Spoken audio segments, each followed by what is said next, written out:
Last bonus tip for National Welding Month, and that's for welding out of position with stick rods. So these guys can actually be bent to fit your purposes in sort of a custom way, matching what you're doing and what your project is.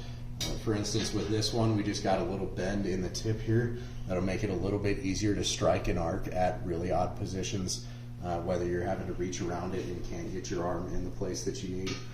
Or in this case, we've got this one bent up so that it can actually follow the contour of a pipe. So for instance, something like a muffler that you're putting a tip on, if this tip is hung above you on, say, a truck lift, a work lift, you can actually bend this rod so that you can strike on the top of your pipe and follow your seam all the way down the side of it.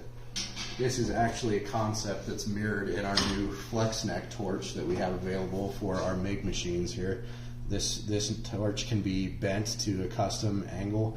This is something that actually muffler shops love to use because it gives them that extra flexibility to really get the angle that they want and get a good weld out of it.